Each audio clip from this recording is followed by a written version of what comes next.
അവനോട് ഞാൻ ചോദിച്ചു, മോനെ എന്റെ വാപ്പ എവിടെ? എന്നെ അടുത്തുകൂടി തോളിലൂടെ കൈയിട്ടിട്ട് ഞാൻ ചോദിച്ചു, മോനെ നിന്റെ ഉപ്പ എവിടെ? 10 വയസ്സുകാരൻ എന്നെ അത്ഭുതപ്പെടുത്തിയിട്ട് ആകാശത്തേക്ക് വിരലുയർത്തിയിട്ട് പറഞ്ഞു, ഇലാ റഹ്മത്തില്ലാ, ഇലാ റഹ്മത്തില്ലാ.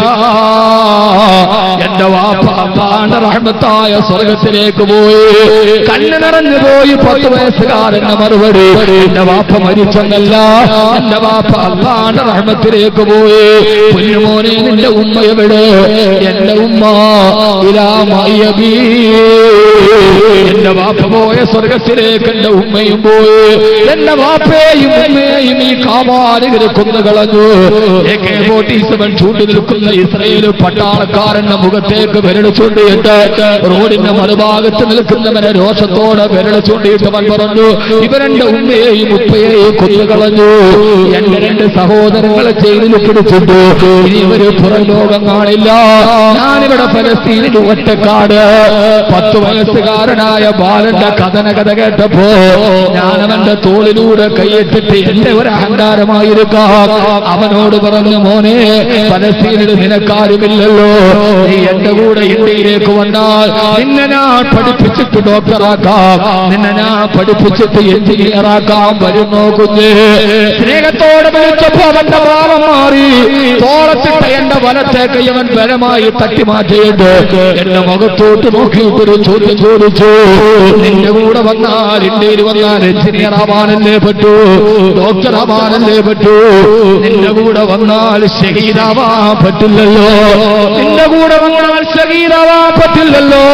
ഞാനിവിടെ എന്റെ വാപ്പ ഷഹീദായി പോയ സ്വർഗത്തിലേക്ക് ഷഹീദാവാനാണ്, ഞാൻ ഷഹീദാവാനാണ്, ഞാൻ ഈ ഫലസ്തീനിൽ ജീവിക്കുന്നതെന്ന് 10 വയസ്സുകാരൻ പറയുമ്പോ, പൊന്നുമോനെ 10 വയസ്സുകാരന്റെ ആഗ്രഹമേടാ, എനിക്ക് ഷഹീദാവണം, ഷഹീദാവണം.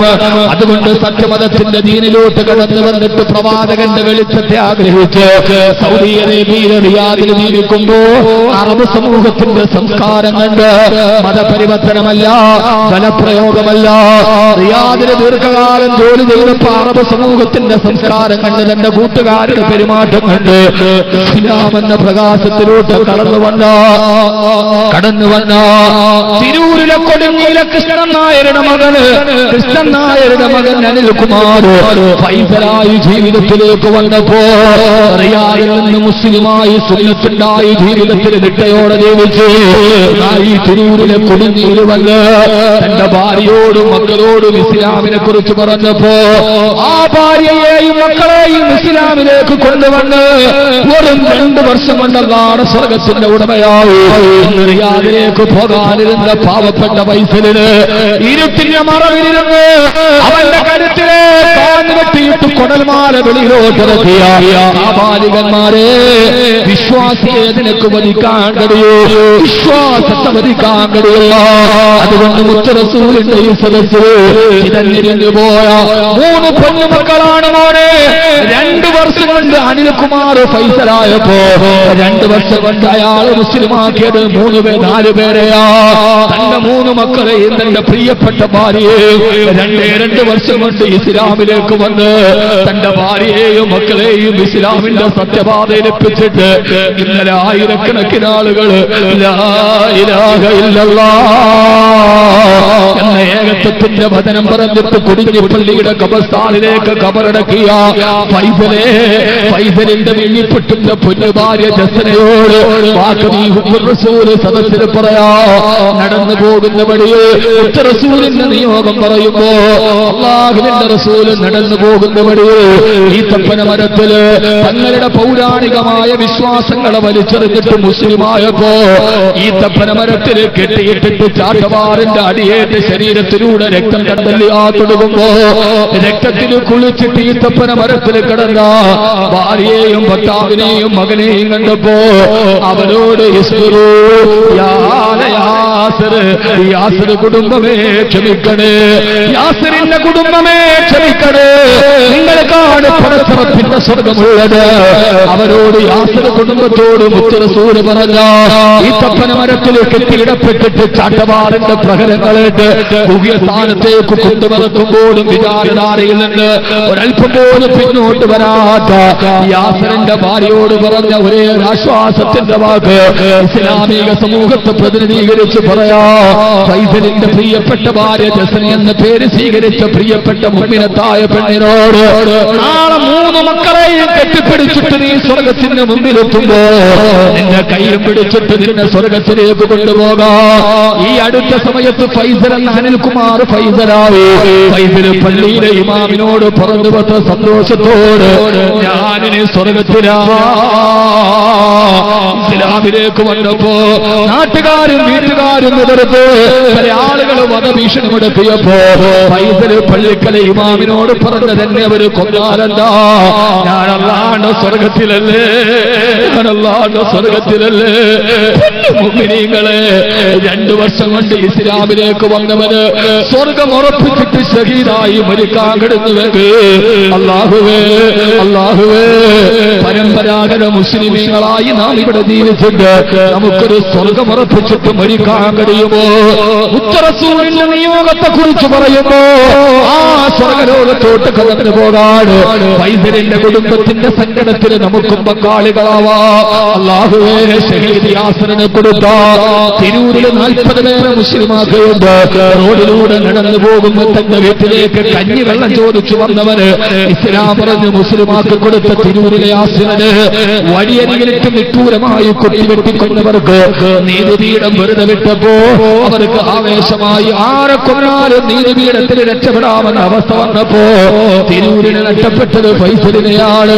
യാസറിന് ശേഷം ഫൈസലിന് ഇല്ല ഇല്ല, വിശ്വാസിയെ കൊല്ലാൻ കഴിയും, വിശ്വാസത്തെ കൊല്ലാൻ കഴിയില്ല.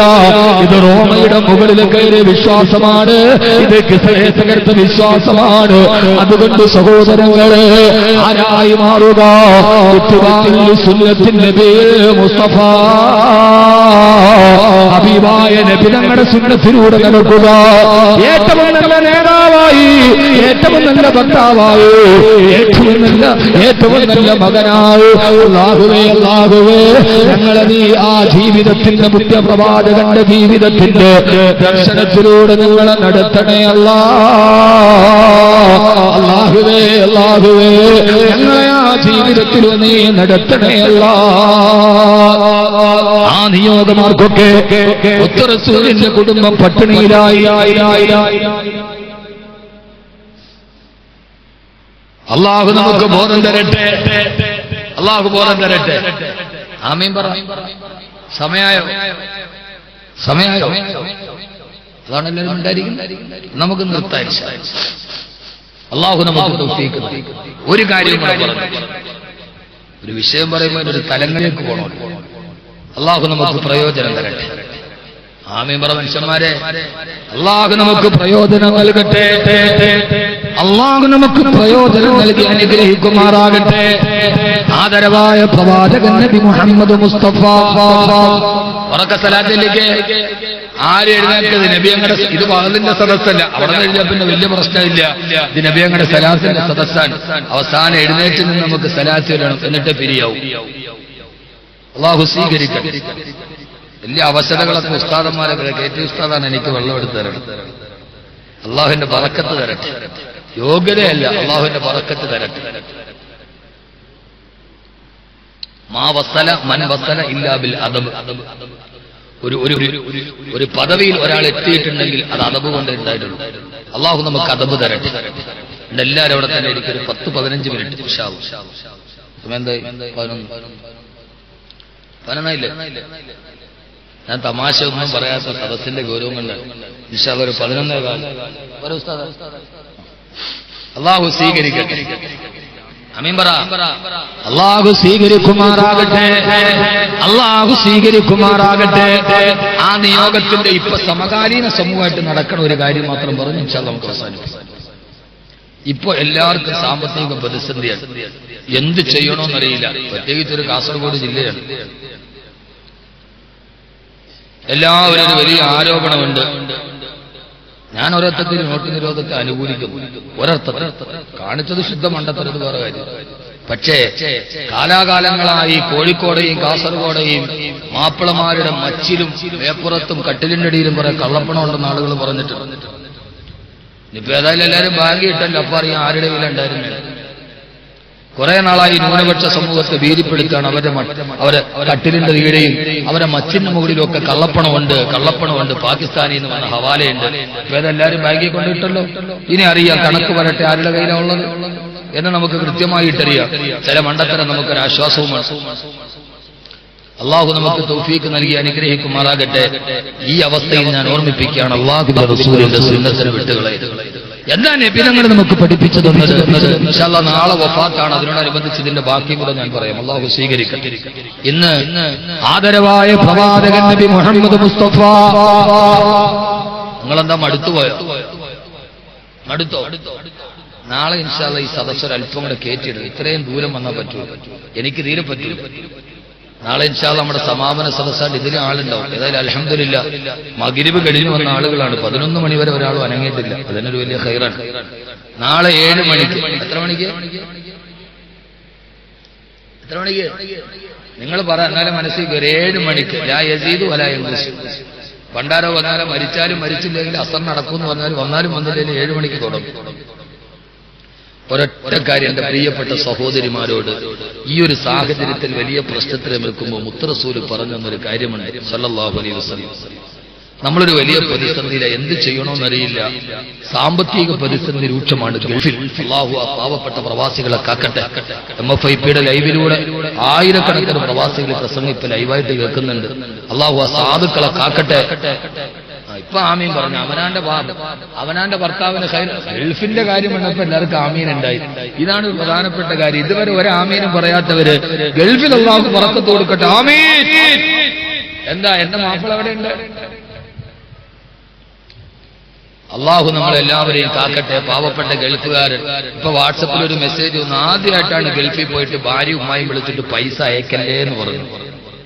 ഇപ്പൊ എല്ലാ ഭാര്യമാരും അയക്കല്ലേ, പൈസ അയക്കണ്ട, ബാങ്കിൽ ഇടല്ലേ, കുഴപ്പമാണ്. ആദ്യമായിട്ടൊരു ഗൾഫുകാരനുണ്ട് ഭാര്യ മക്കളും, ഇനി അയക്കല്ലേ എന്ന് പറഞ്ഞു. പാവപ്പെട്ട ഗൾഫുകാരൻ അത്തരന്റെ മണം മാത്രമേ അവനുള്ളൂ, വേറെ ഒന്നുമില്ല. അവൻ പാവമാണ് ഗൾഫുകാരൻ.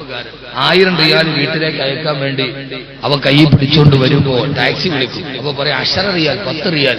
അപ്പം ചിന്തിക്കും, പടച്ചോനെ 999 ബാക്കി വീട്ടയക്കാൻ പറ്റൂ. അവൻ ആ 10 റിയാൽ വെച്ച് 1000 തികച്ചിട്ട് 2 കിലോമീറ്റർ വെയിലത്തൂടെ നടന്ന് ലുലു എക്സ്ചേഞ്ചിൽ വന്നിട്ട് പൈസ ബാങ്ക് അയച്ചു കൊടുക്കും. 2 ഭാര്യയെ വിളിച്ചിട്ട് പറയും 1000 റിയാൽ അയച്ചിട്ടുണ്ട്. അവള് പെട്ടെന്ന് മൊബൈൽ എടുത്ത് പൈസ മാറാൻ വേണ്ടി 500 രൂപ കൊടുത്ത് കാറും വിളിച്ച് പോയി മാറ്റി. ഇതാണ് ഗൾഫുകാരൻ. അവൻ നടന്നു പോയിട്ട് അയച്ച പൈസ മേടിക്കാൻ 1000 രൂപയ്ക്ക് ടാക്സി വിളിച്ച് ഇവളവിടെ പോയി മാറ്റിയെടുക്കും. ഇതാണ് യഥാർത്ഥ ഗൾഫുകാരൻ. അവൻ അത്തരന്റെ മണമേ ഉള്ളൂ. 6 മാസം ലീവിന് ഇങ്ങോട്ട് വരുമ്പോൾ അവിടെ നിന്ന് കടം മേടിച്ചിട്ട് വരും. 6 മാസം ഇവിടെ നിൽക്കുമ്പോൾ അതും കടവാകും. പിന്നെ ഇവിടെ നിന്ന് കടം മേടിച്ച് അങ്ങോട്ട് പോകും. അവിടെ പോയിട്ട് ജോലി ചെയ്ത് അവിടെ നിന്ന് വാങ്ങിച്ചത് തീർക്കും. വീണ്ടും അവിടെ നിന്ന് ഇങ്ങോട്ട് വരുമ്പോൾ ഇവിടെ കടവാകും. ഇങ്ങനെ അങ്ങോട്ട് പോകുമ്പോൾ ഈ വരുമ്പോൾ ഒരു പെട്ടിയും അങ്ങോട്ട് പോകുമ്പോൾ വീട്ടിൽ ഒരു കുട്ടിയും. ഇതിനപ്പുറത്തേക്ക് ഈ വർഷാവർഷം വന്നു പോകുമ്പോൾ ഇങ്ങോട്ട് വരുമ്പോ കയ്യൊരു പെട്ടി ഉണ്ടാവും. ഇവിടെ നിന്ന് പിന്നെ തിരിച്ചു പോകുമ്പോൾ വീട്ടിൽ ഒരു കുട്ടി ഉണ്ടാവും എന്നല്ലാതെ അതിനപ്പുറത്തോട്ട് പാവപ്പെട്ടവരൊന്നുമില്ല. പിന്നെ ഒരു അത്തറിന്റെ മണമുണ്ട്. ഇപ്പം ഗൾഫ് മുഴുവനും വലിയ സാമ്പത്തിക പ്രതിസന്ധിയിലാണ്. ധാരാളം ആളുകളെ പിടിച്ചുവിടപ്പെടുന്നു. സ്വദേശിവൽക്കരണം നടക്കുന്നു. തൃക്കരിപ്പൂരൊക്കെ ഒരു ഗൾഫിന്റെ മുകളിൽ അടിസ്ഥാനപ്പെടുത്തിയതാണ്. അങ്ങനല്ലേ? ഇതെവിടെ കച്ചവടമാണ്? തൃക്കരിപ്പൂരിൽ അങ്ങനെ ഗൾഫാണ്. ഇതൊന്നും മനുഷ്യന്മാരൊന്നും ഉണ്ടാകും. പ്രവാസികളല്ലേ കൂടുതൽ? റിയാലിന്റെ മണമാണോ അതോ ഗാന്ധിജിയുടെ മണമാണോ കൂടുതൽ? റിയാലും ദീർഘമൊക്കെയാണ്. അൽഹംദുലില്ലാഹ്, അല്ലാഹു അത് ബറക്കത്ത് ചെയ്യട്ടെ. ഗൾഫുകാർ നല്ല സദഖ ചെയ്യും, കാരണം അവര് അത് കണ്ടുപഠിച്ചവരാണ്. അല്ലാഹു സ്വീകരിക്കട്ടെ.